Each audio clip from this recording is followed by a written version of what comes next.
En realidad, el título que me propuso Ian es si importa la desigualdad. Digamos, la desigualdad que existe está clarísimo. Que somos diferentes, está clarísimo.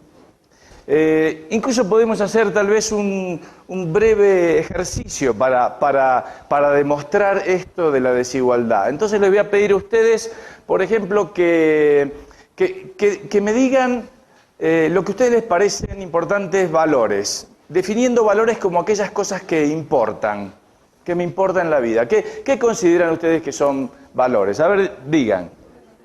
A ver, honestidad. Esperen que voy a anotar, no esperen. Libertad. Familia. Propiedad.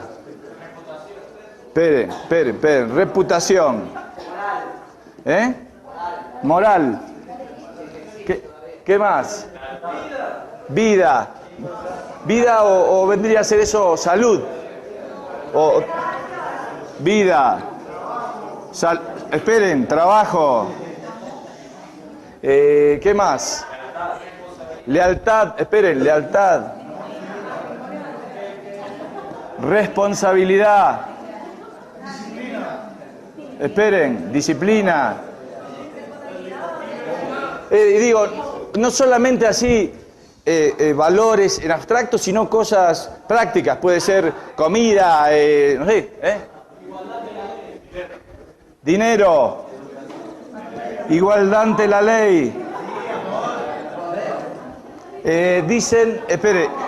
Dicen amor. Algo que no se van a animar a decir, pero lo están pensando. Sexo.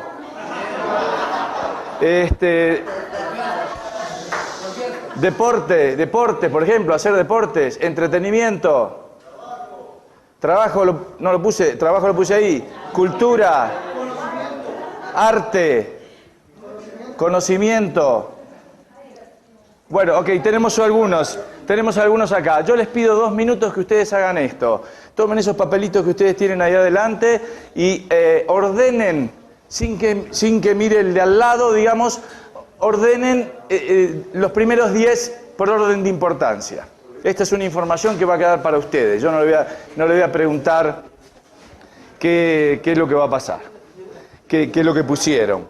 O sea que anímense, pueden poner sexo primero, qué sé yo, ese tipo de cosas pueden hacerlas. Nadie lo va a ver eso, nadie lo va a ver.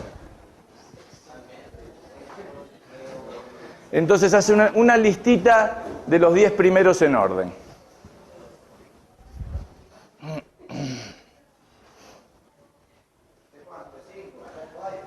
Top 10. Como quieras. Los clasificás como quieras. ¿Listo? ¿Listo? Bueno, cada uno tiene su lista de 10 y ahora les explico cómo sigue esto. El Cato Institute y la Universidad Francisco Marroquín ofrecen 2 pasajes en clase business a Nueva York, más 1 semana en el Hotel Waldorf Astoria y una orden de compra de $100,000 en Saks Fifth Avenue a aquellos 2 que encuentren 2 listas iguales. Ahora no se pongan a saltar sobre las mesas.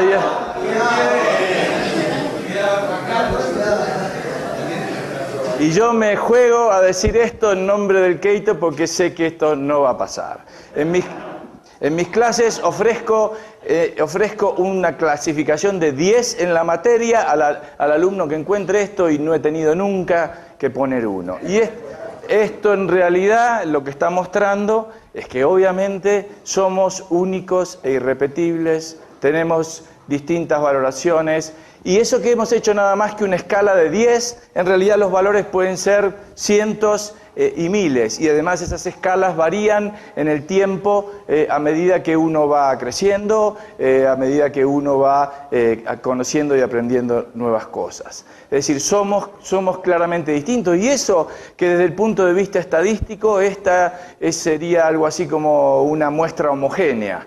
Ustedes son jóvenes, hablan el mismo idioma, son tienen más o menos el mismo nivel de educación, son una población muy homogénea. Imagínense si hubiéramos hecho lo mismo juntando un chino de 70 años con un africano, un joven norteamericano. Obviamente las diferencias serían mucho mayores. Está claro entonces que somos distintos, pero reconociendo incluso eso, el punto que nos ocupa acá no es claramente si estas diferencias que acá se expresan en las preferencias y también en los atributos que cada uno tiene, luego dan como resultado un resultado social que puede ser cuestionado, digamos, y sobre el cual podemos opinar acerca de si ese resultado es justo o no es justo. Si nosotros nos preguntamos si a los liberales nos importa la desigualdad social, yo debería decir absolutamente que sí, que el liberalismo ha sido desde el principio una bandera y un estandarte en contra de la desigualdad, que el liberalismo ha luchado claramente contra los privilegios de las castas, de las clases dominantes, de la nobleza, de la realeza. Eso fue el liberalismo, luchar por la igualdad ante la ley. O sea que la bandera de la igualdad ha sido siempre parte del espíritu del liberalismo. La verdad que lamentablemente luego es una bandera que nos ha sido robada y que ya no la tenemos más. Y ahora somos aquellos entonces que levantamos el estandarte de la libertad, pero nos responden con el estandarte de la igualdad. Y ahí nos ganan, porque el sentimiento de la gente, ahora voy a tratar de ver si eso se puede explicar de alguna forma, está muy atado a este tema de la igualdad. Hay algunas teorías ahora que tratan de explicar por qué está tan adentrado en la gente esta cuestión de la igualdad. Bueno, una podríamos decir que es fruto tal vez del propio liberalismo. El individuo vivió en sociedades que eran jerárquicas durante casi toda su historia. Y por primera vez en la historia aparece el liberalismo, decir, no señores, somos todos iguales, todos tenemos que ser tratados de la misma forma. Es decir, genera un espíritu igualitarista muy fuerte. Y seguramente después de allí, como vamos a ver, algunos de nuestros amigos o compañeros de ruta dan un paso más y llevan la igualdad no solamente al trato de las personas, sino también a los resultados que las personas puedan obtener en la sociedad. O sea que esa puede ser una explicación. Hay explicaciones ahora más modernas que dicen que este apego por la cuestión de la igualdad tiene que ver también con una cuestión evolutiva. Es decir, el ser humano ha vivido en pequeños grupos de recolectores y cazadores durante cientos y miles de años. Por lo tanto, ha evolucionado su cerebro para el manejo en grupos pequeños en los cuales predominaba la igualdad. Salían los cazadores luego repartían el fruto de la caza, y que eso fue lo que fue formando el cerebro humano por siglos y siglos. Y que eso no se adapta entonces ahora a una sociedad en la cual el orden de cooperación extendido genera un mayor nivel de desequilibrio. Puede ser, pero en cierta forma también nosotros debemos decir que a los liberales la desigualdad social no nos importa. No nos importa. ¿Por qué? Porque lo que nos importa es otra cosa. Y ahora voy a explicar qué es lo que nos importa. Voy a hacer un pequeño gráfico para tratar de mostrar esto. Vamos a comparar dos situaciones. Este es el ingreso de los pobres y este es el ingreso de los ricos. Existe desigualdad, pero es una realidad. Desigualdad existe siempre. Esta es la situación A y la vamos a comparar con la situación B. La situación B es esta. Y esta columna, si quieren, la hacemos hasta el techo. Ok, ¿qué es lo que pasa en la comparación con la situación A y B? Aquellos con los cuales ahora discutimos, porque en realidad me parece que la gran discusión que existe, ideológica o filosófica, como quieran llamarle, es una gran discusión entre la libertad y la igualdad. Pero ahora vamos a ver igualdad entendida en qué sentido. Aquellos, y uno va a escuchar en forma permanente decir, qué terrible esto, cómo ha aumentado la desigualdad, esto no puede ser, hay que hacer algo. Nosotros, en cambio, ¿en qué nos estamos fijando? Perdón, yo lo único que veo es que estos mejoraron. Yo veo las dos cosas en realidad, pero lo que me importa es que los pobres estén mejor, que tengan más oportunidades. Comparto con Armando lo que el otro día decía de que la igualdad de oportunidades es una utopía. No es posible la igualdad de oportunidades porque tenemos distintos talentos, tenemos distintas condiciones, no vamos a tener las mismas oportunidades. La verdad es que las mujeres bonitas, digamos, tienen distintas oportunidades para conseguir novios que las feas, o las gordas o las petizas, y no podemos evitar eso. Y entonces las oportunidades van a ser diferentes. Lo que nos debe preocupar es si vamos a tener más oportunidades. Es decir, si hay algún tipo de estructura social que genera mayor cantidad de oportunidades para todos, y en particular para los que están aquí. Es decir, este mismo gráfico podría ser el gráfico, por ejemplo, de la familia Krause y de la familia Gates. Es decir, acá este era mi papá, Krause, tenía este ingreso. Y este vamos a suponer que era el papá de Gates, de Bill Gates. Está bien, el papá de Bill Gates vivía en los Estados Unidos, mi papá en la Argentina, ya con problemas, qué sé yo. Entonces, el papá de Gates ganaba un poco más. En la siguiente generación, este es Martín, acá yo, Martín Krause, y este es Bill Gates. Bill Gates se fue a las nubes.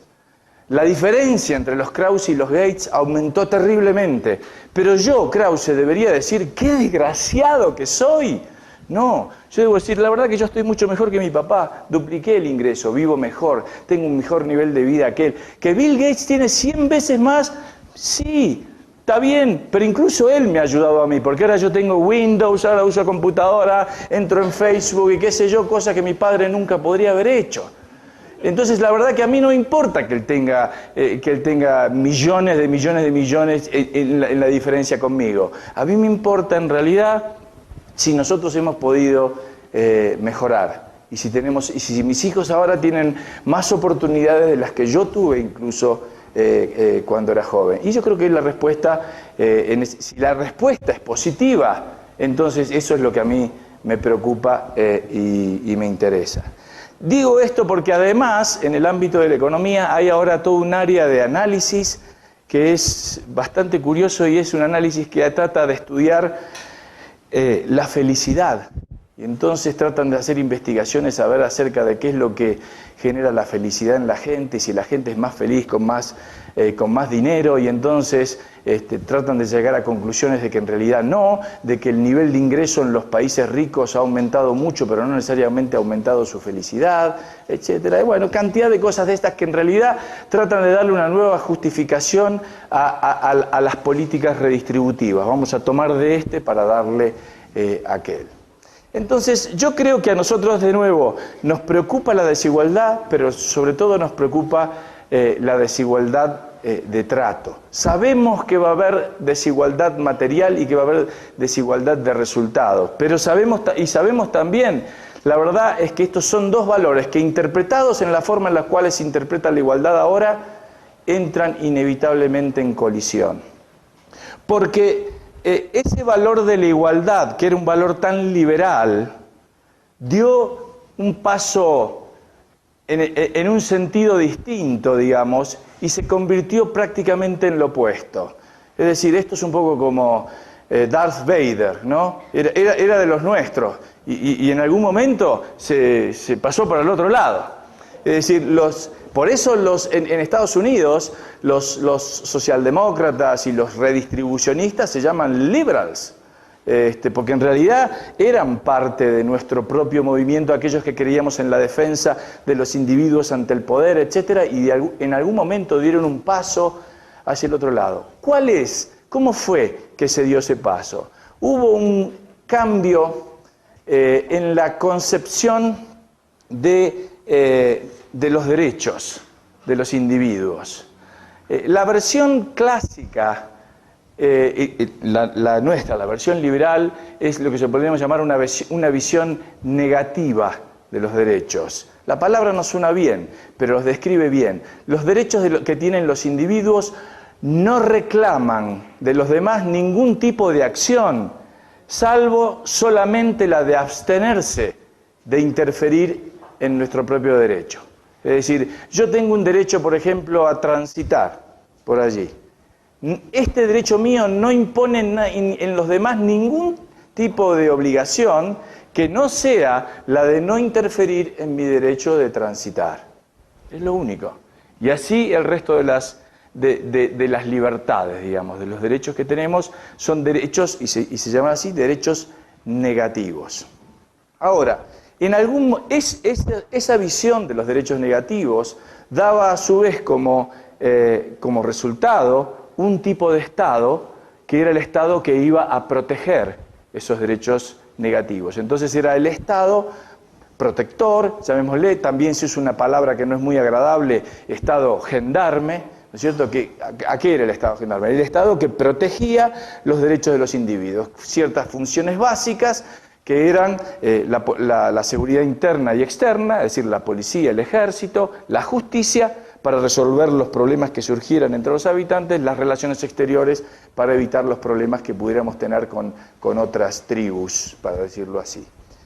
Esa visión de los derechos negativos cambia en algún momento, sobre todo a partir en el siglo XIX, hacia una visión de lo que ahora se llaman derechos positivos, en el cual no es una cuestión de que yo tengo la libertad y debo ser libre entonces de poder, por ejemplo, transitar o de poder educarme, sino que ahora me tienen que dar los medios para poder hacerlo. Es decir, ahora yo para poder ejercer, y voy a hacer un poco ahora a tratar de explicar ese argumento como esta misma visión lo explica. ¿De qué te sirve la libertad si no tienes los medios, por ejemplo, para expresarte, o si no tienes los medios para trasladarte, o si no tienes los medios para educarte? Entonces ahora tienes que garantizarme este derecho dándome los medios para que yo tenga una educación, para que yo tenga salud, para que yo tenga X cantidad de cosas. Estos se llaman entonces derechos positivos. Esta es la bandera entonces que enarbolan casi todos los que son la oposición, digamos, o que se encuentran del otro lado de los liberales, quienes se mantienen en el ámbito de los derechos negativos.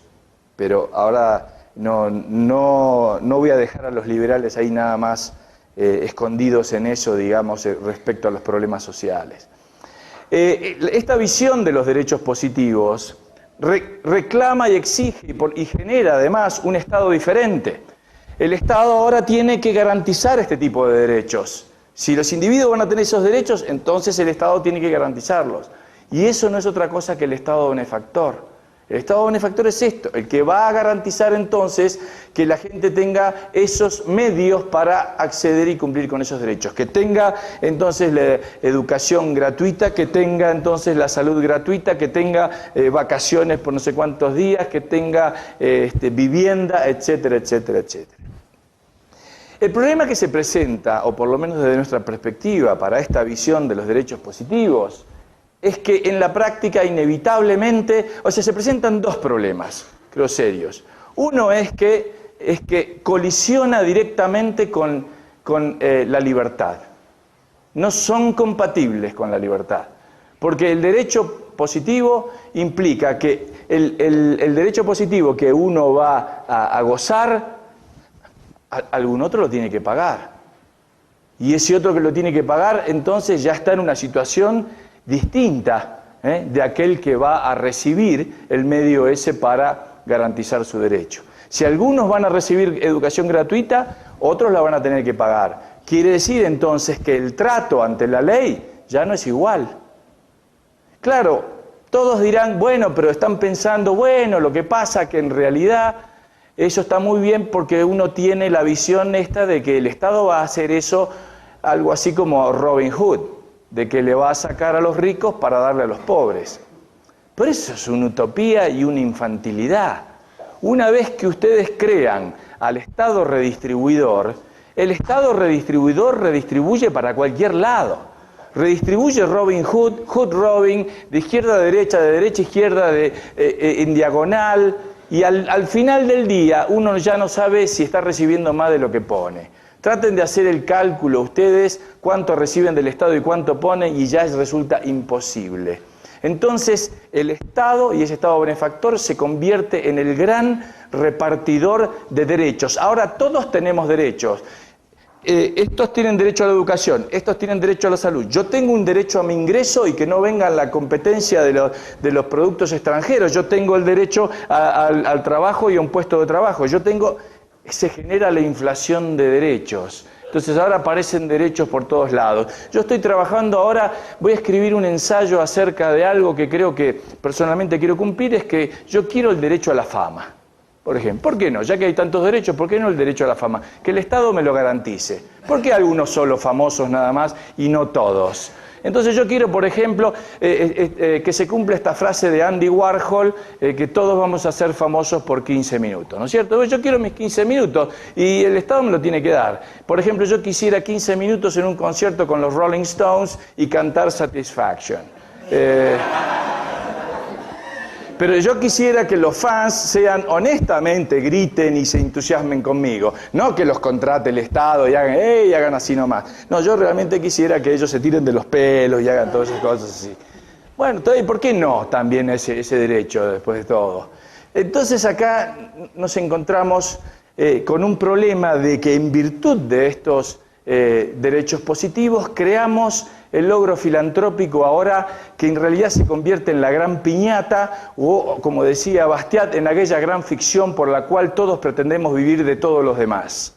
¿Sí? Todos queremos, porque en realidad la visión utópica dice, bueno, esto le vamos a sacar a los ricos para darle a los pobres, pero ¿ustedes creen que los ricos se van a quedar con los brazos cruzados, viendo que le sacan el dinero y se lo dan a otros? No, ellos también, en forma más sutil, en forma más altera, también van a decir, no, pero nosotros también, nosotros mire, que la industria nacional, cómo se van a cerrar estas fábricas que son mías, etcétera, mire el trabajo que yo doy, yo no lo digo por mí, yo no lo digo por mis ganancias para irme a veranear después al Caribe, yo lo digo por la gente que yo estoy dando acá a trabajar, etcétera. Usted tiene que proteger mi industria, usted tiene que darme subsidios, etcétera, etcétera. Entonces se genera esta piñata de nuevo, en la cual todos tratamos de vivir de esta ficción que es el Estado, y en última instancia, como dice el refrán, el que parte y reparte se queda con la mejor parte. Y generamos esa entonces, ahora que empezamos a llamar como clase política, que se entrona ahora conduciendo el Estado y distribuyendo de acá para acá. Hoy le doy a este, hoy le doy a aquel, hoy le doy a otro. Y ahí aparece el paternalismo y aparece el paternalismo político. Entonces, toma, te doy a vos, pero vos votás por mí, y ahora yo te doy a vos, y así. ¿No? Esto es lo que vemos en forma incluso exuberante, digamos, en nuestros países latinoamericanos. A eso ha llevado entonces esa concepción de la igualdad basada en la igualdad de resultados. Un famoso, el igualitarista eso es lo que busca, y piensa que hay una justificación moral, digamos, a que todos tengamos un reparto de lo que sea, de bienes o de talentos en forma igualitaria. La visión, por lo menos desde la filosofía moral, la visión liberal es aquella que sobre todo expresara este famoso filósofo Robert Nozick. Él se pregunta, bueno, ¿cuál es una distribución justa? Para el igualitarista es una distribución pareja, pero la distribución pareja, como ya dije, inevitablemente deteriora y daña la libertad. Es inevitable. Para poner otro ejemplo simple a ustedes. Supongamos que acá entre todos los muchachos que estamos hacemos un partido de fútbol. Y que aparece de pronto para jugar y sumarse en uno de los equipos, aparece Messi. Decimos, no, pará, si juega Messi, hay robos, como decimos, ¿qué vivo? El que lo tiene a Messi no vale. Seamos igualitarios. En todo caso, ¿sabes qué? Que juegue Messi pero con un yeso, ¿ok? Entonces lo enyesamos a Messi y Messi con yeso es más o menos tan patadura como nosotros ahora jugando al fútbol. Está claro que ahí lograríamos, digamos, una situación igualitaria, pero la pregunta es, ¿Y los derechos y las libertades de Messi a dónde fueron a parar? Obviamente el lograr y el buscar lograr esta igualdad hace que su libertad y sus derechos se vean, en este caso, destruidos. Entonces, se genera, en la búsqueda de esta igualdad, se genera entonces este monstruo filantrópico que termina sancionando la desigualdad, porque genera entonces esta casta que es la que pone acá y saca y da, entonces que se vuelve entonces una clase claramente diferenciada del resto de los mortales. Ahora, eso quiere decir que, y ustedes se preguntarán, y yo lo he visto acá en alguna de las conferencias, ¿cuál es la respuesta de los liberales a todo esto? Yo creo que tenemos que empezar, y voy a ser un poco agresivo en esto. Vamos a poner otro gráfico de acá. Tenemos que empezar la pregunta de la siguiente forma. Lo que a nosotros nos preocupa no es tanto la diferencia. Ya dije que las diferencias a nosotros nos preocupa que hay gente que tiene carencias y necesidades insatisfechas, y a nosotros, porque somos gente que, no quiere decir que no tengamos corazón, nos preocupa y nos ocupa nuestro hermano, digamos. Entonces la primera pregunta que nos vamos a hacer es, ¿hay que hacer algo por los pobres? Cualquier conferencia de esta, si yo hago esta pregunta y les digo que levanten la mano, todos van a levantar la mano. Está bien. Debo decir, está muy bien que digan eso, pero en cierta forma también los voy a regañar, voy a decir, bueno, una cosa es decir que sí y otra cosa es hacer. ¿Cuántos hacen algo por los pobres? Ya no es el 100%. A nosotros lo que nos vale acá no es lo que se dice, es lo que se hace. Todos podemos levantar la mano y decir, sí, hay que hacer algo con los pobres, pero el asunto es ¿cuánto hacemos por los pobres? Nosotros, cada uno, individualmente, con nuestro tiempo y con nuestro esfuerzo. Porque uno podría usar este argumento, ¿no es cierto? Ahora, fíjense, este es el problema que se le presenta a la acción social por parte del Estado. Es que no nos puede salvar moralmente. Supongamos esta situación. Vamos a suponer que yo me muero. Llego ahí a la puerta del cielo y está San Pedro. San Pedro tiene la lista y dice, bueno, Krause, acá está, Krause Martín. Bueno, seguramente va a decir, mire, antes de entrar acá le vamos a hacer algunas preguntas. Entonces me empieza a hacer algunas preguntas y yo estoy seguro que cae esta pregunta y me dice, ¿qué hizo usted por los demás? Y yo empiezo a ponerme nervioso, ¿no? Y empiezo a transpirar y digo, tanta clase que daba, ¿sabe lo que pasa? No tenía mucho tiempo, que la marroquí, que Guatemala de un lado para el otro, en fin, y de pronto se me ocurre decir, pero ¿sabe lo que pasa? Pero yo pagué impuestos, y con los impuestos se hicieron viviendas, y se hicieron hospitales. Y San Pedro me va a mirar y va a decir, sí, mire, no, pero a esos impuestos se los sacaron usted a la fuerza. Cuando pudo los evadió. Así que vamos, no venga acá con eso. Acá, para entrar acá, lo que hace falta es su tiempo, su dinero y su esfuerzo. Así que por favor espere ahí un ratito, vamos a ver qué hacemos con usted. Entonces, yo me voy ahí y no entro. Entonces ahora pasa lo mismo, pero se muere el director de salud pública. Y el director de salud pública llega a la misma situación, la misma pregunta, le dice, ¿usted qué hizo por los demás? Y dice, no, yo hice, ¿sabe los hospitales que manejamos la cantidad de enfermos? Él le sale más fácil la respuesta. Pero San Pedro dice, pero eso lo hizo usted con el dinero de los demás, que le sacaron los demás, a usted le pagaban su sueldo. Vamos, yo lo que quiero saber es qué es lo que hizo usted con su tiempo, con su dinero y con su esfuerzo. Vaya ya que hay otro que está esperando, ahí vamos a ver qué hacemos con ustedes dos. Es decir, que en realidad ninguno de los dos entra con este tipo de acción, porque lo que realmente vale es la acción voluntaria que cada uno expresa, digamos, y realiza en favor de los demás, ¿no? Entonces, la verdad que eso no nos da una justificación moral a los programas de hacer acción social a través del Estado. La verdad, siendo el Estado el aparato de compulsión y basándose con impuestos, hacer solidaridad a través del aparato público es más o menos como cuando viene el cieguito en el tren ¿no es cierto? Viene el cieguito pidiendo en el tren y yo le meto la mano al señor que está al lado y le doy al cieguito. La acción está muy bien, pero yo le metí la mano en el bolsillo del de al lado. ¿Y ustedes creen que eso acaso tiene alguna justificación? Entonces vamos siguiendo esta pregunta, vamos a dejar de lado el no, porque ninguno pensamos que no hay que hacer algo, y vamos a decir que sí, que estamos pensando que hay que hacer algo por los pobres. Entonces la siguiente pregunta que surge de esto es, ok, hay que hacer algo con los pobres. ¿Con el dinero de quién? Acá hay dos alternativas. Con el dinero propio o, si quieren ser un poco más benévolos, con el dinero de todos o el dinero ajeno, digamos, lo podría decir, pero vamos a poner el dinero de todos. Y esto lo que nos está diciendo entonces es que hay posibilidades de hacer algo desde lo que yo voy a llamar en forma voluntaria, de acción voluntaria, de mercado, o en forma compulsiva a través del Estado. Estas son las alternativas que se nos presentan. Vamos a empezar a ver las del Estado. El Estado básicamente, ¿qué es lo que hace con los pobres? Hay dos alternativas. En economía solemos decir, puedes subsidiar la oferta o puedes subsidiar la demanda. Normalmente en nuestros países, históricamente, el Estado lo que ha hecho es subsidiar la oferta. Es decir, ¿qué es lo que le falta a los pobres? Servicios de salud, servicios de educación, servicios de vivienda. Bueno, ok, nosotros los vamos a dar. Ponemos hospitales, ponemos escuelas, construimos viviendas. ¿Qué es lo que sucede con todo eso?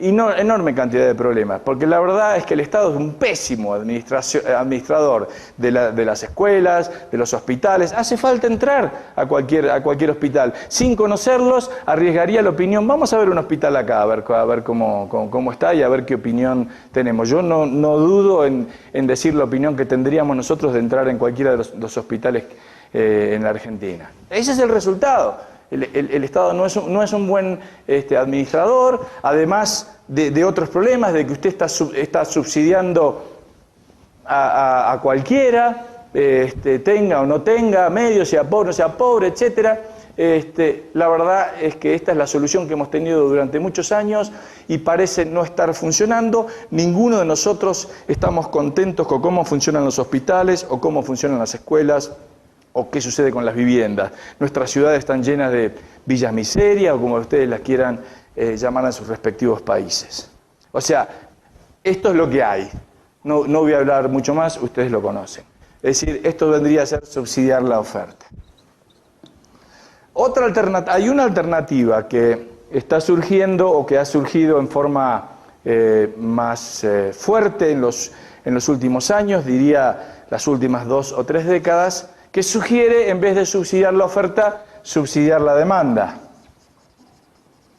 Esto es lo que ustedes habrán escuchado alguna vez, suele llamarse política de vouchers. Es decir, el Estado decide hacer política social, pero en vez de subsidiar la oferta, lo que dice es subsidio a la demanda. Entonces, ustedes saben cómo esto funciona. En general, creo que, por las dudas, si alguno no conoce, lo explico, le entrega un cheque a las personas que no puedan conseguir un servicio de salud o de educación, le dice, bueno, vaya con esto y pague un servicio de salud que se puede hacer en distintos grados, digamos. Pueden mantenerse las escuelas públicas y que la gente lleve sus cheques ahí, o pueden directamente privatizarse las escuelas públicas y que la gente siga llevando sus cheques allí. Se manifiesta, suele decirse de que esto es mejor que esta alternativa, y yo comparto eso de que es mejor porque genera mecanismos de competencia. Ahora, los que ofrecen estos servicios, hospitales, escuelas, etcétera, no es que ahora reciben directamente el presupuesto y están esperando que vengan los alumnos, o no les importa mucho eso, ahora tienen que ir a buscar a los alumnos, tienen que ir a buscar a los clientes, cosa que cualquiera de nosotros hace normalmente en el mercado. Ahora ellos se van a ver forzados entonces a pensar en el cliente, en atraerlo, en seducirlo para que le entregue ese cheque.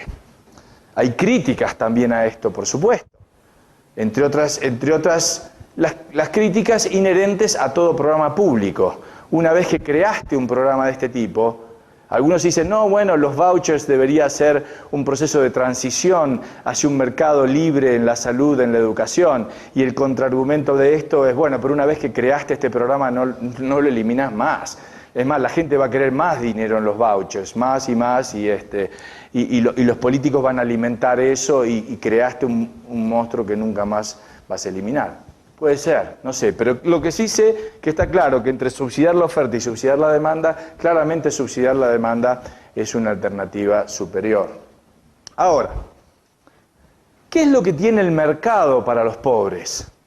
Que sería en todo caso, esto cuando los liberales salen a la discusión acá, ¿qué es lo que van a decir? En principio tienen mucho para decir, ¿no es cierto? Tienen para señalar cómo esto no funciona, y acá tenemos horas para hablar. Digamos, si a ustedes lo invitan a vamos a hablar de la salud o de la educación en cualquier programa, tienen cantidad de cosas para decir por qué esto no funciona. Pero de pronto sale la pregunta y dice, bueno, pero el mercado, ¿qué ofrece? ¿O qué hace el mercado por los pobres? O básicamente hace tres cosas. La primera de ellas, las nombro, la primera de ellas es generar trabajo, la segunda es la ayuda mutua, y la tercera es la beneficencia. ¿Qué es esto? El mercado ofrece el mejor programa social que todos podamos imaginar, que es un puesto de trabajo. El mercado genera trabajo, la inversión genera puestos de trabajo y no hay programa social mejor que eso. No solamente, por sobre todas las cosas, es porque le permite al individuo ganarse él mismo su sustento y el de su familia.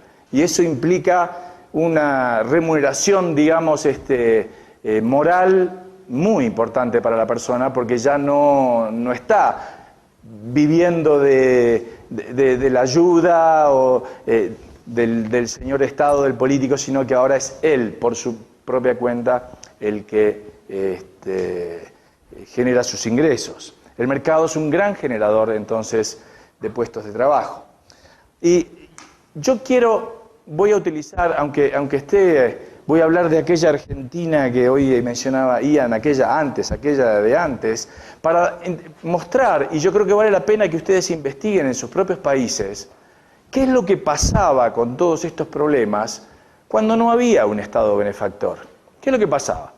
¿Nadie se ocupaba de los pobres antes de que el Estado supuestamente se ocupara de los pobres? No. Si uno va a estudiar esa historia, va a encontrar algo que es tremendamente rico. Yo voy a contar algunos ejemplos de la Argentina, pero sé que esto ha ocurrido en toda América Latina.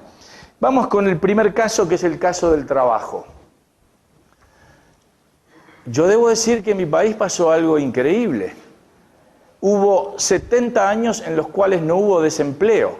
Desde 1860 hasta 1930 el desempleo fue cero. Y usted dice, ¿cómo puede ser? A partir de ahí parece que nunca dejamos de tener desempleo 6, 7, 8%, cero. Y no solamente el desempleo a cero, sino que hubo millones de inmigrantes que fueron a ese país para tratar de aprovechar las oportunidades que ofrecía. Entre ellos, mis abuelos y los abuelos de todos los argentinos. Ustedes saben, hay un dicho que dice, ¿dónde vienen los argentinos? De los barcos. ¿Dónde venían? No vienen de otro lado, sino no había nadie ahí. Vienen de los barcos. Todos llegamos así de alguna forma u otra. Entonces le quiero contar cómo era la situación en ese momento.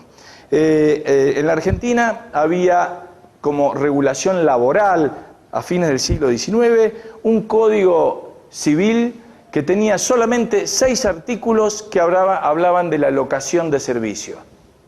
Nada más.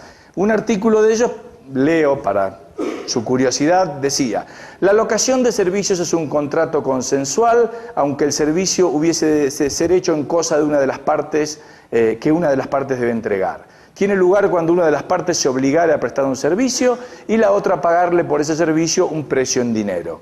Los efectos de este contrato serán juzgados por las disposiciones de este código sobre las obligaciones de hacer. Basta. Eso era la legislación laboral. Era un contrato más. ¿Cuál fue el resultado de esta legislación? 6 artículos. Ahora les voy a leer a un economista cubano, se llamó Carlos Díaz Alejandro, era profesor en Columbia, por alguna razón se interesó de la Argentina y escribió una historia económica de la Argentina, lo cual me parece interesante citarlo porque es un extranjero, digamos, mirando a ese país y escribiendo sobre ese país. ¿Qué es lo que dice del mercado laboral? Dice esto: en la segunda mitad del siglo pasado, él está escribiendo en el 20, o sea, se refiere al 19, la mayor parte del mercado de trabajo argentino se integró con rapidez al régimen capitalista. A los trabajadores se los empleaba y despedía por meras razones económicas, pero la mano de obra a su vez podía desplazarse con libertad dentro del país y salir o entrar de él sin ninguna traba.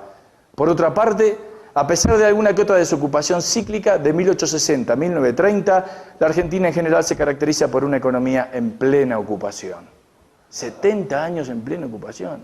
Es bastante increíble. Pero no era solamente que había empleo para todos los demás. Aparte había buenos empleos y buenos salarios. Dice Díaz Alejandro: los datos sobre el salario de 1900 a 1930 son más abundantes que los anteriores. Los salarios reales en La Pampa eran, al parecer, superiores a los de algunas ciudades europeas.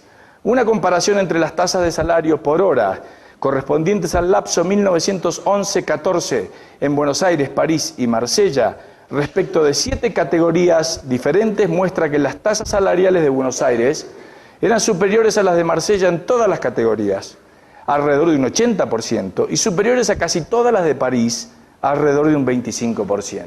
Concluye el mismo autor, dice: para atraer a los inmigrantes, los salarios reales de la Argentina tenían que ser superiores, por lo menos en el margen, a los de Italia y España, y hasta competitivos con los de otros países de inmigración, por más que los factores culturales dieran a la Argentina una ventaja innegable en cuanto a los inmigrantes latinos. Los salarios, así como el tiempo libre y las condiciones de trabajo, también propendían a mejorar, según parece, a un ritmo más acelerado que el del Producto Interno per cápita. Esto es lo que pasaba en el mercado laboral. Ahora resulta que después en el siglo XX tuvimos esa legislación positiva, ese derecho positivo al trabajo, esa legislación que va a legislar la relación laboral en favor de los más desprotegidos, y a partir de ahí no dejamos de tener desempleo de ahí en más. ¿Cómo es eso? ¿Cómo se puede explicar? Entonces el trabajo es el primer gran elemento. El segundo es el de la ayuda mutua. Y acá hay una enorme y rica historia. La ayuda mutua es aquella que nos damos entre hermanos o parte de la familia, digamos.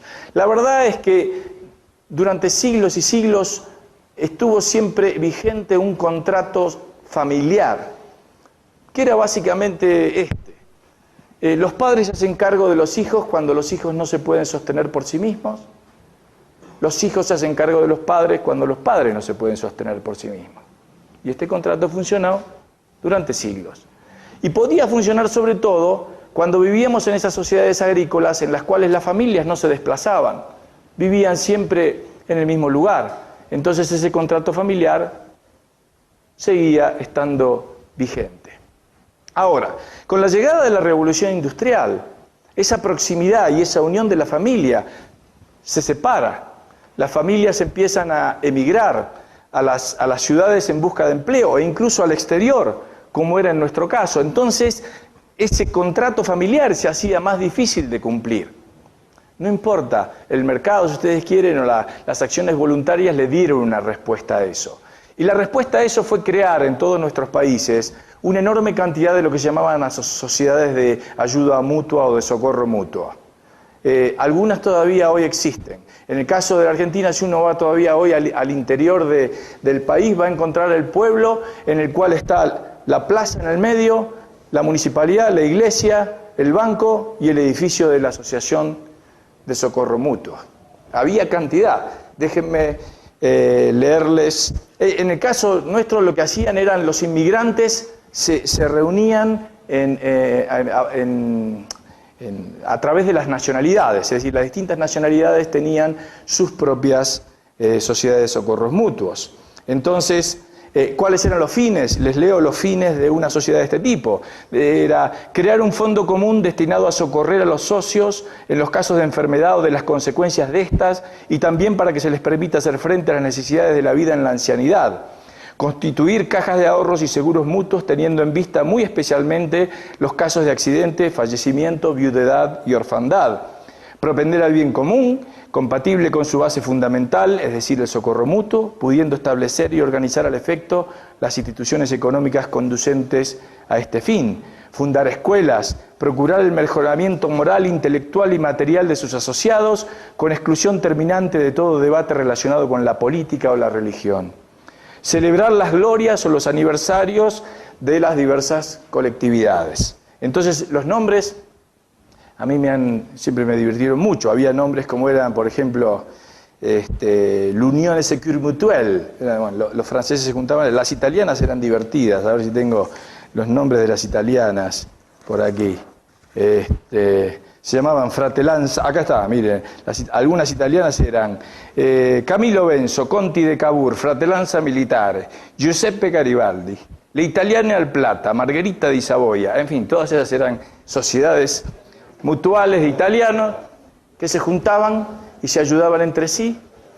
Entonces era básicamente un seguro por el cual todos contribuíamos y hoy te pasó algo a vos, hoy te ayudamos a vos, mañana me ayudas a mí. O sea que acá había un elemento que era un elemento de ayuda mutua. Debo decir, y esto es algo que plantea Hayek en algunos de sus trabajos, que la llegada del Estado benefactor no es que viene a llenar un vacío. El Estado benefactor lo que vino es a desplazar esto. Porque cuando llega el Estado benefactor, ahora el Estado benefactor dice, no, ahora va a haber una cuota fija que se le va a deducir del salario a todos los trabajadores y eso va a ser el seguro social que le va a pagar el organismo público, etc. Con lo cual, entonces empieza a debilitar la ayuda mutua. Porque ahora todas estas sociedades de socorros mutuos, sus socios tenían que pagar dos veces. Por un lado le sacaban compulsivamente del salario un porcentaje que iba al Instituto Nacional de lo que fuera, y si querían, aparte de eso, tendrían que seguir contribuyendo acá. Entonces no es de extrañar de que todas estas instituciones comenzaran a languidecer y muchas de ellas a desaparecer. En el caso de la Argentina terminaron siendo como asociaciones sociales, clubs o instituciones que aún hoy festejan las fiestas nacionales, ¿cierto? La celebración italiana, española, etcétera, etcétera. Pero eso fue muy importante en su momento y además, de nuevo, tenía esa gran ventaja de que era parte, o digamos, ese gran y profundo sustento moral que era fruto de la asociación y la ayuda solidaria voluntaria. Porque en esto me parece bastante curioso lo que pasa en nuestros países. Nuestros políticos se llenan la boca de solidaridad, pero con el dinero de los demás. Digamos, acá no, acá realmente era parte de la ayuda mutua. La tercera pata de esto es la beneficencia. La beneficencia, a diferencia de la ayuda mutua, es cuando uno da sin esperar nada a cambio. Es decir, la ayuda mutua es como un contrato recíproco, ¿sí? Yo aporto y hoy te ayudamos a vos, mañana me ayudan a mí. La beneficencia es yo doy, yo no pido nada a cambio. Recibo solamente el beneficio psíquico de haber ayudado, de haber hecho el bien a alguien más. Y debo decir también que en nuestros países ha habido, hay una historia notable en materia de beneficencia. En el caso particular de la Argentina, tengo un par de ejemplos acá. Hubo una historia, originalmente, antes de que surgieran nuestros gobiernos nacionales, la verdad que todo tipo de beneficencia se canalizaba a través de la Iglesia. Cuando vienen los gobiernos nacionales, incluso debo decir que los liberales eran en buena medida a veces anticlericales, y como sabían que la Iglesia controlaba eso, han buscado incluso quitarle esa función de beneficencia. Y en el caso de la Argentina, un gobierno, por allá por el año 1820 y algo, crea una institución que se llama la Sociedad de Beneficencia. Nombra a un número de señoras de la alta sociedad para manejar eso y le canaliza ciertos fondos del Estado a que realicen y tomen a cargo algunas casas de expósitos, se llamaban, donde estaban los huérfanos y otras instituciones que había en la ciudad. Uno podría decir, bueno, siendo así, siendo que era dinero público, no puede calificar acá, ¿no es cierto?, como una acción voluntaria de ayuda a los pobres. Pero lo interesante de la historia es lo siguiente, es que el progreso económico también genera dos cosas, y eso que es tremendamente interesante. El proceso de inversión y de crecimiento genera, por un lado, reduce la cantidad de pobres, porque va generando trabajo y crecimiento, y por otro lado aumenta la cantidad de ricos. Y los ricos ahora están en capacidad de dar, y los ricos dan. Porque uno por ahí tiene la imagen, no, la verdad que son angurrientos o que lo que sea. No, dan. Y la historia muestra que dan. En el caso por lo menos que yo puedo contar de la Argentina, esta misma sociedad, en un momento por política interna, hay un dictador local que la cierra, pero luego se vuelve a abrir, y en la época esa de auge y de expansión, esta sociedad empieza a recibir un aluvión de aportes particulares, con lo cual, pese a haber sido creada como una institución estatal, después termina recibiendo la mayor parte de sus fondos de donaciones privadas. Y quería, por ejemplo, a ver si puedo comentarles algún, o si tengo por acá, si traje algún caso. Por ejemplo, hablan de en Argentina hay una ciudad en el sur de Buenos Aires que se llama Mar del Plata, que es una ciudad que está sobre el mar. Y cuentan de un sanatorio que se construye en esa ciudad. Estamos hablando, bueno, van a ver la época, acá aparece. Dice un texto que yo he encontrado en la investigación. Fue el primero para la cura de pequeños convalecientes, el famoso sanatorio marítimo de Mar del Plata, que planeado en enero de 1893 por los doctores Arraga del Hospital de Niños y su colega Bosch de la Casa de Expósitos, llegó a inaugurarse el 14 de septiembre con 49 asilados, siendo lo más original de su primitiva historia que ni los 18.000 pesos de la adquisición del edificio, ni los mucho más empleados en agrandarlo y mantenerlo, salieron del peculio oficial, sino íntegramente de cuantiosos donativos particulares hechos a la institución con tal objeto. En 1896, en 1901 y en 1904, gracias a la generosidad de los señores Roverano, Tompkins y señora de Fay, no solamente aumentó considerablemente la extensión territorial del sanatorio, sino su superficie cubierta, hasta superar el cuádruplo, cuando menos, de la antigua capacidad. Por último, el transporte de enfermos gratuitamente efectuado entre Buenos Aires y el balneario por la empresa Ferrocarril del Sud contribuye no poco desde hace 30 años al feliz funcionamiento de este asilo, verdadero lugar de salvación para la infancia desamparada y enfermiza. ¿Y esto? ¿Cómo se explica esto? ¿Hay alguno más? En 1907, gracias al noble desprendimiento de la señorita Victoria Aguirre y a la ayuda del Jockey Club, consiguióse levantar en la Casa de Expósitos el grandioso pabellón Carlos Pellegrini con capacidad de 96 cunas y 48 camas. Poco antes, los herederos de las señoras Juan Areco de Viera y Eloísa Frías de Martínez de Hoz dotaron de modernas incubadoras a la casa. A ustedes no les llama la atención porque no son argentinos, pero los nombres que yo estoy mostrando son los nombres que cualquier argentino o en la política argentina van a decir, esos son los oligarcas terratenientes ricachones a los cuales el peronismo los vino a expropiar, etc. Es verdad, esa era la gente que había prosperado, digamos, con la Argentina rica de la Pampa, pero que hacía estas cosas. ¿Por qué? Porque había recursos y había capacidad de dar y la gente daba. Después había, por supuesto, cantidad de acciones voluntarias, muchísimas más que no los voy a aburrir a ustedes contándoles. Estos son simplemente meros ejemplos. O sea que acá hay, digamos, no es, de nuevo, volviendo para atrás, no nos interesa la desigualdad social, en el sentido que sabemos que eso es una realidad, la desigualdad social existe, sí nos interesan los que están más abajo, sí nos interesan los pobres. ¿Y qué tenemos? Tenemos esto, profesor. Miren, esto no funciona. Pero además no solamente no funciona esto, sino que ha destruido en buena medida todas las acciones voluntarias que los individuos podrían realizar en favor de los pobres. Y ahí creo que debe estar en última instancia nuestro mensaje. Nuestro mensaje tiene que decir, acción social a favor de los pobres, sí, pero la queremos hacer nosotros, no que la hagan los políticos, para luego sacar votos. Nosotros queremos hacer la acción social. Entonces, normalmente le hago esta pregunta, por ejemplo, a los alumnos y la respuesta creo que es el 100% igual. Le digo, ¿ustedes qué quieren? ¿Qué preferirían? ¿Darle el dinero a la agencia recaudadora o darle su dinero a Cáritas? El 100% levanta la mano y dice a Cáritas. Bueno, eso es lo que yo estoy planteando. Démosle el dinero a Cáritas.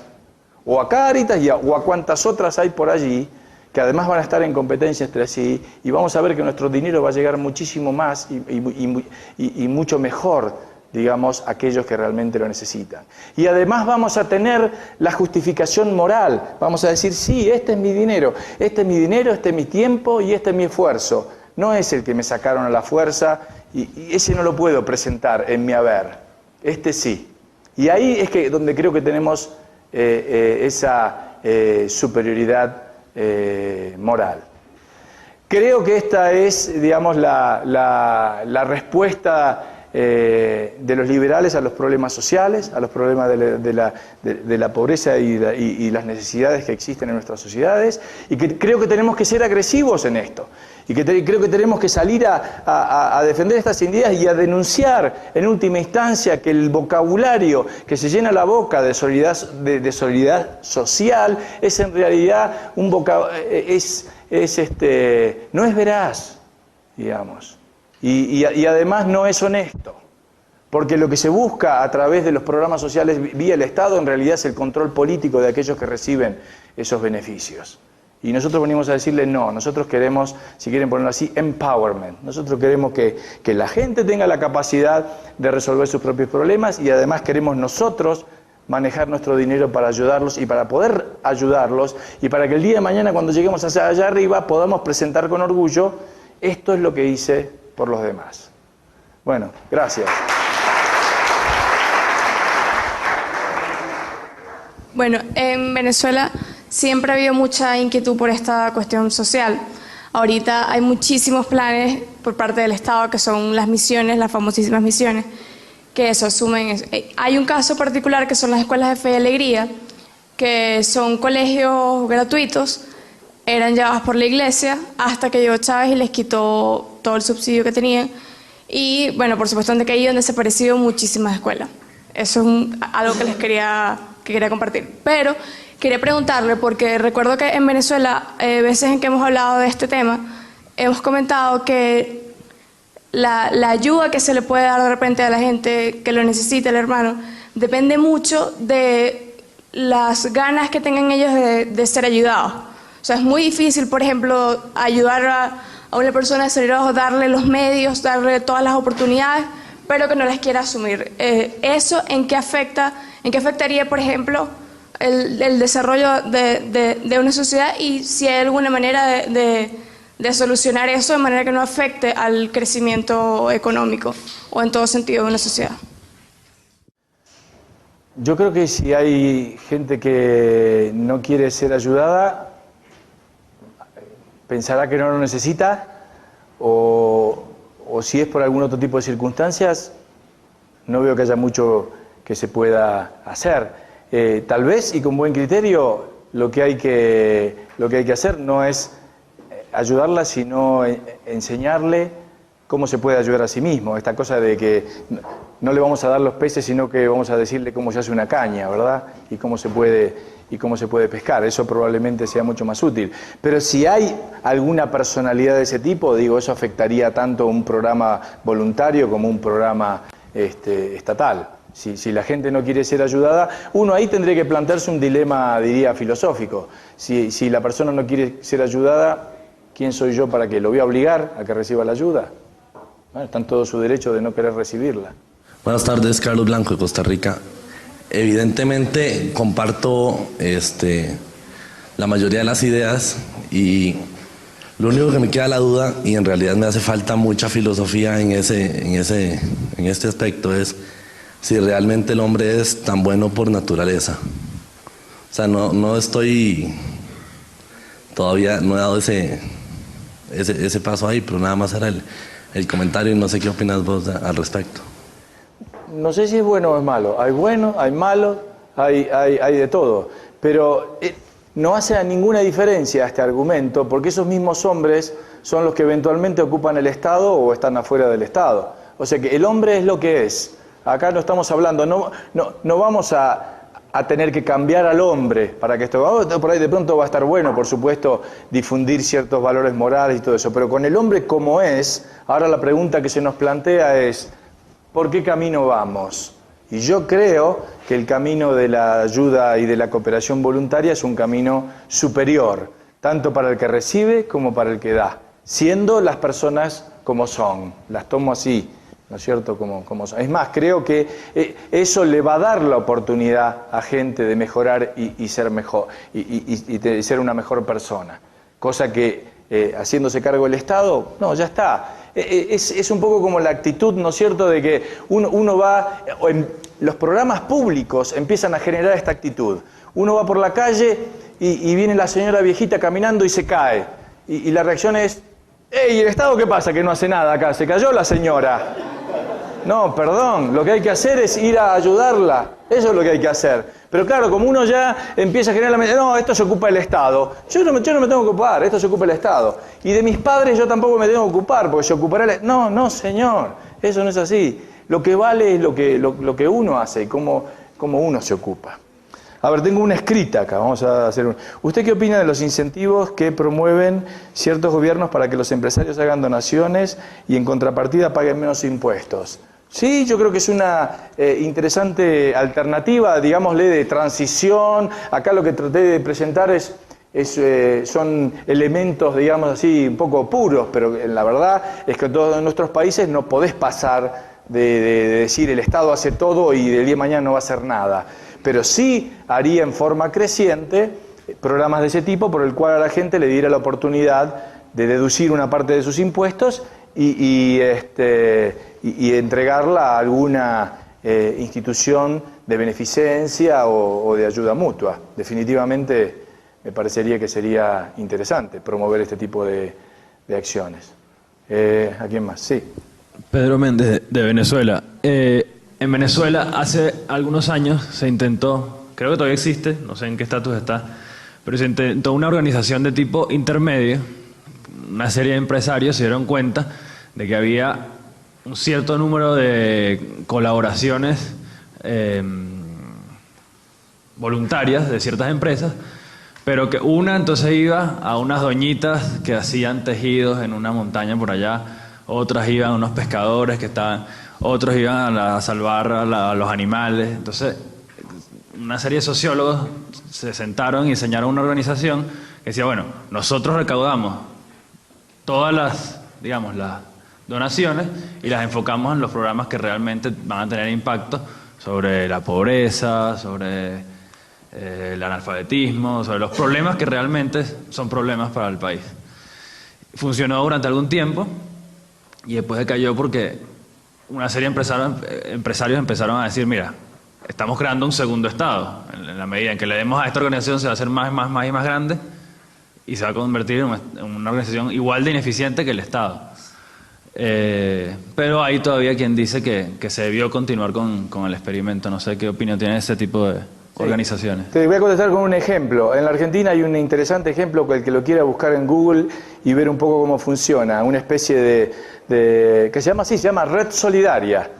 Y si ustedes buscan Red Solidaria es una especie de broker de la ayuda social.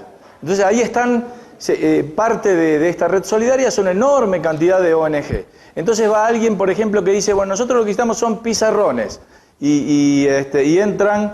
entra allí y entonces aparece, a ver, ¿quién puede o dónde hay alguien que puede llevar los pizarrones o dar y donar los pizarrones para esto? Entonces va conectando, digamos, la demanda de ayuda con la oferta de ayuda. Y ellos no hacen ninguna ayuda en particular, simplemente son como brokers. ¿Cierto? Bueno, nosotros estamos acá, alguien viene a nosotros y me dice, necesitamos esto, yo lo guío y le digo, ahí es donde lo puede conseguir. Y en cierta forma lo que está haciendo es un servicio de información, ¿cierto? Tratando de difundir información acerca de cómo se pueden ir resolviendo esas necesidades. Y la verdad que hace una tarea fantástica, ¿no? Sí, ¿qué más? Bueno, bajo todo este orden de ideas, el sistema penitenciario que tienen los diferentes países también se debería de abrir a la competencia para que los particulares trataran de reinsertar a los delincuentes a la sociedad. Bueno, sé que uno puede encontrar muchas propuestas de políticas públicas de privatización de las cárceles y evidentemente las hay. Hay esta empresa Wakenhunt en los Estados Unidos que maneja y administra una cantidad de cárceles. También es un buen ejemplo de lo que yo señalaba acá, ¿no? Vale la pena ir nada más que visitar cualquier cárcel en cualquiera de nuestros países para darnos cuenta de lo que es la administración pública. La administración pública es eso. Y en el fondo muchos de los políticos que creen en el Estado, lo que nos dicen es, sí, eso anda muy mal, pero cuando estemos nosotros, la vamos a hacer andar bien. Y eso en realidad es no entender la esencia del problema. La esencia del problema no es que está fallando la persona que lo administra, lo que está fallando es la esencia de los incentivos y del sistema que generan esa ineficiencia que se hace evidente en las cárceles, por ejemplo, ¿no? Que terminan siendo una cuna de criminales y no un ámbito de recuperación. ¿Qué más? Martín, yo te quería preguntar, ¿qué piensas tú de la responsabilidad social empresarial desde el sentido que, bueno, yo cuando estaba en la universidad aprendí que responsabilidad social empresarial era crear riqueza y tener una utilidad como empresario, pero hoy en día hay centros que tienen esto muy estandarizado, entonces creo que se confunde un poco en cuanto a que si las empresas generan ganancias es porque son productoras, o sea, son productivas y los empleados, por lo tanto, tienen acceso a salarios altos y por eso, por lo tanto, tienen adquisición a bienes, todo tipo de bienes, pero creo que también lo que está pasando es que hay empresas que voluntariamente crean programas para los empresarios para ayudar a la familia, pero hay empresas que no lo hacen porque no tienen los recursos. Entonces no sé qué comentario te merece a ti, si esto es como otro factor para generar competencia o si pero es una competencia sana o no. Gracias. Hay un famoso artículo de Milton Friedman, quien fue citado aquí, que salió no en otro lugar que en el New York Times Review, y Book Review, y el título del artículo, Milton solía ser bastante agresivo, ¿no? Y desafiante. El título del artículo era "La responsabilidad social de las empresas es ganar dinero". Claro, planteado así parece que uno dice, qué desgraciado este tipo, ¿cómo va a pensar eso? Pero la verdad que no era así. Él señalaba un problema que es muy interesante y es este.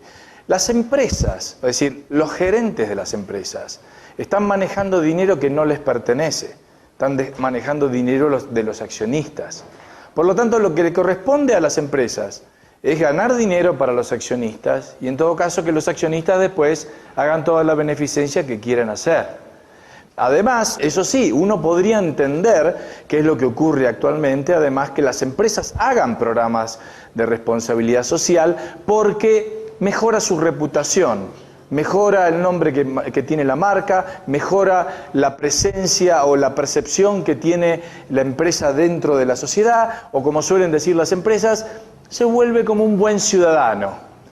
Está bien, las empresas perfectamente pueden hacer eso porque eso es un valor. El valor de la marca es un valor de la empresa y tiene que ver con la rentabilidad del negocio. Está claro que ninguna empresa puede hacer responsabilidad social si antes no gana dinero, ¿cierto? Primero tiene que ganar dinero para después poder ayudar a alguien. Ganar dinero, las pérdidas no se pueden repartir, ¿cierto? Las ganancias en todo caso sí pueden hacerlo. Y hay muchas empresas que lo hacen. Lo que pasa es que aquellos que promueven o consideran que la responsabilidad social debería ser un deber en las empresas, se enojan cuando ven que las empresas lo hacen porque en realidad es un buen negocio para ellas, ¿cierto? Porque mejora su imagen y mejora su marca. Parece como que quisieran que solo sería correcto si se autoflagelaran, ¿no es cierto? En realidad, por suerte, no tiene nada de malo. Hacen tareas de beneficencia y además mejoran su reputación. Bueno, adelante. Es un buen resultado en última instancia, yo creo. Buenas tardes, Josué Ortega de México. Mi pregunta es, en México hemos atravesado una experiencia desde el 94 que instauró el presidente Zedillo, un programa de asistencia social dirigido hacia la gente más humilde, que primero se llamó Progresa, después fue rebautizado como Oportunidades. Y bueno, hay muchas instituciones y economistas, tales como instituciones como la UNICEF y economistas tan prestigiosos como Javier Salay Martín, que han han hecho estudios que afirman que este programa ha sido uno de los causantes de que del 2000 al 2007 la pobreza extrema en México se haya reducido más de la mitad. Que este programa es muy extenso. ¿Usted cree que estos programas asistencialistas del gobierno deberían descontinuarse a pesar de los resultados aparentemente tan buenos que se han dado con estos programas?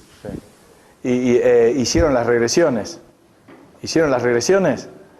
No, te estoy cargando porque yo sé que eres un experto en econometría y entonces tienen que estar las regresiones para que afirmes lo que me dijiste. Pero la verdad que, bueno, desafiando las regresiones hay que ver si fue la única causa, ¿no es cierto?, que generó el menor nivel de pobreza o el crecimiento económico, etcétera.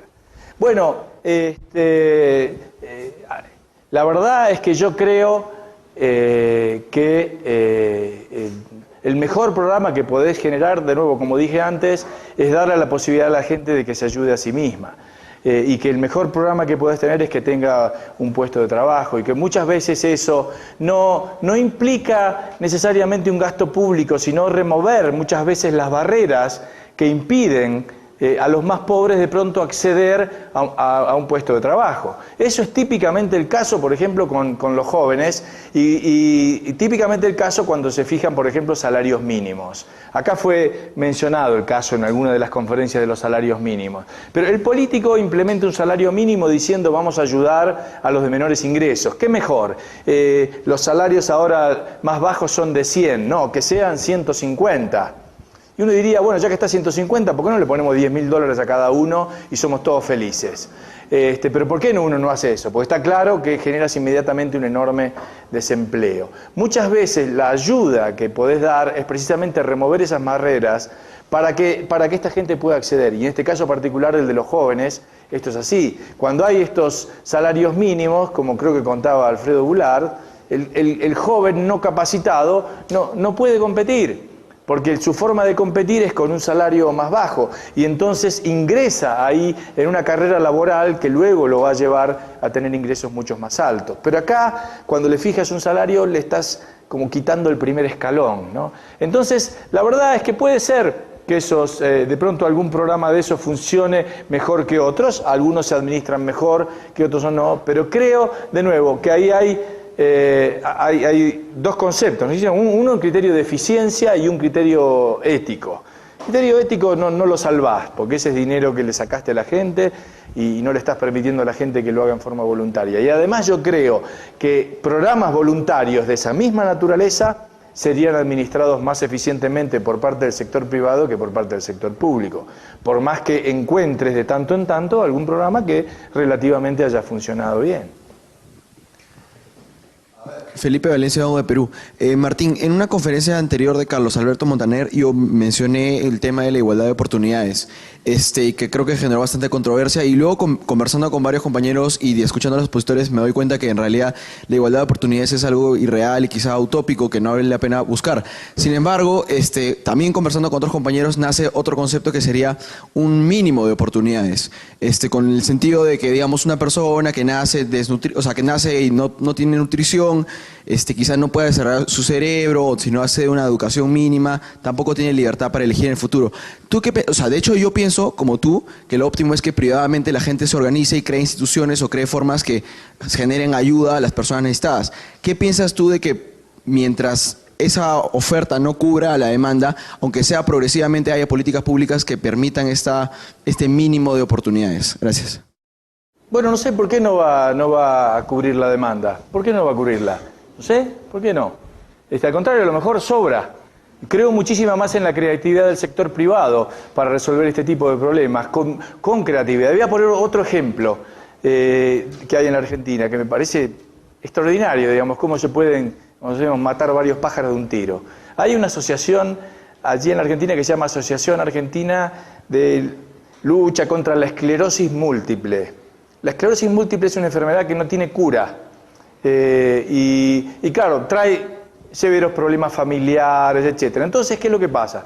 Las familias afectadas por esta enfermedad de la esclerosis múltiple se han reunido en esta asociación y la asociación quiere realizar actividades y necesita fondos. Y fíjense ustedes la idea que se les ocurrió que la verdad que me pareció absolutamente creativa. Organizaron lo que se llamó la Leatón. La Leatón era la maratón de lectura. Entonces iban a los colegios primarios y decían, habían recibido algunas donaciones de empresas que les donaban algunas bicicletas o juegos, etc. Entonces iban y le decían a los niños, hay premios para los que lean más libros. Entonces generaban la maratón de libros. Entonces involucraban a la familia también. El niño tenía que leer un libro, pero su tío era el sponsor, por ejemplo. Entonces el tío tenía que poner un poco de dinero y además controlar de que el niño leyera el libro. Entonces tenían como una cartilla en la cual iban anotando los libros que iban leyendo. Entonces, cuando te ponías a ver al final del día, era un programa que cerraba por todos lados. La asociación recibía dinero para combatir la enfermedad. Los niños leían libros y los padres encantados de que los niños leyeran libros y además que lo hicieran sabiendo que estaban ayudando a una buena causa. Ese tipo de creatividad creo que de un burócrata estatal no sale nunca.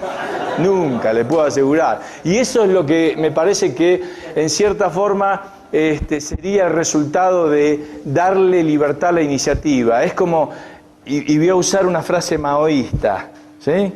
Mao en algún momento decía, que 100 flores se abran, que florezcan 100 ideologías. Bueno, está bien, acá es lo mismo, hay que dejar que 100 flores se abran y ver cuáles son las respuestas y la creatividad de la gente para resolver este tipo de problemas. ¿Qué más?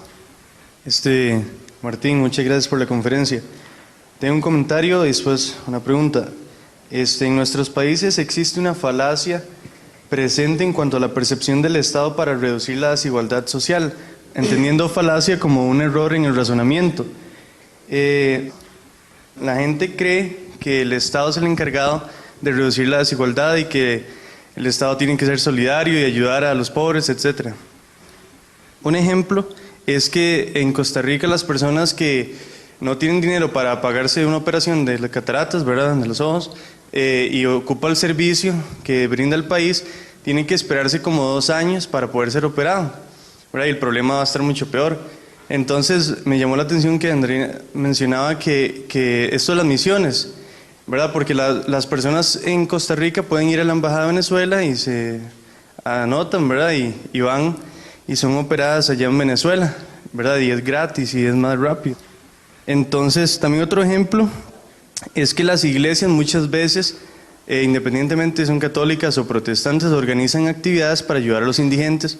Y es increíble que el gobierno, por ejemplo, que un sábado van a organizar en 6 horas, ¿verdad?, ayudar a los indigentes, darle servicio médico, etcétera, etcétera, y que buscan una casa y entonces las autoridades y cierran el lugar porque tal vez el techo no está en perfectas condiciones. Entonces parece más bien como que el Estado no incentiva que la sociedad, ¿verdad?, que los ciudadanos sean solidarios. Entonces, mi pregunta es que en la búsqueda de la solidaridad espontánea, ¿cuál sería el papel de un joven liberal para motivar a los demás ciudadanos a que entendamos de que nosotros somos los que tenemos el corazón?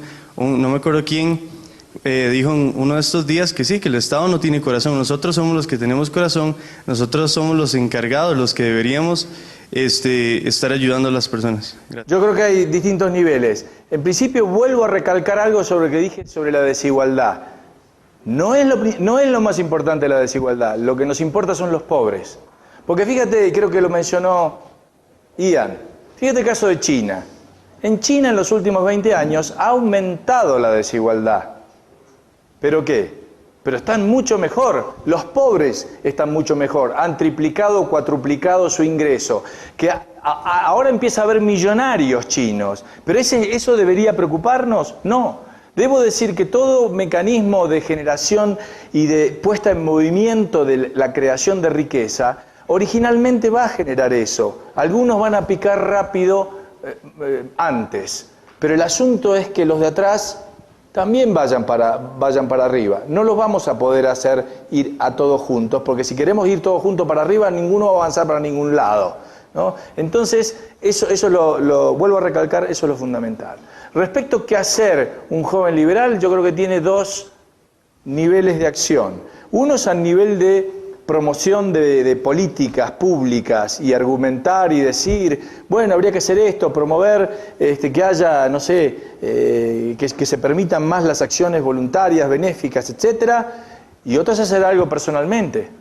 Otro es hacer algo, además yo voy a participar personalmente en alguna acción caritativa, benéfica, etcétera, y vamos a hacer esto porque en esto es lo que creemos. Una más. Don Martín, Alejandro de Costa Rica. Lo mío es un comentario muy breve, no tanto una pregunta, pero creo que es muy importante relacionado con el tema compartirlo con los demás compañeros. En Costa Rica, como sabrán, el Estado provee servicios de salud y bajo toda esta lógica de redistribucionismo y también de igualdad de oportunidades, el Tribunal Constitucional, llamado Sala Constitucional allá, hace relativamente poco falló a favor de un individuo que pedía como derecho que se le atendiera un problema de disfunción eréctil. Ahora el Estado paga, gracias a esa resolución, un tratamiento como este, y al final lo que esta idea demuestra es que cuando se empieza sobre una lógica de igualdad de oportunidades se termina entrando en un camino sin fondo. Nunca se puede parar y todo el mundo va a seguir pidiendo y pidiendo y cada vez van a seguir dándosele hasta que la hacienda pública llegue a un colapso. Tú lo has dicho. Bueno, muchas gracias entonces, ya estamos. Muchas gracias. Terminamos.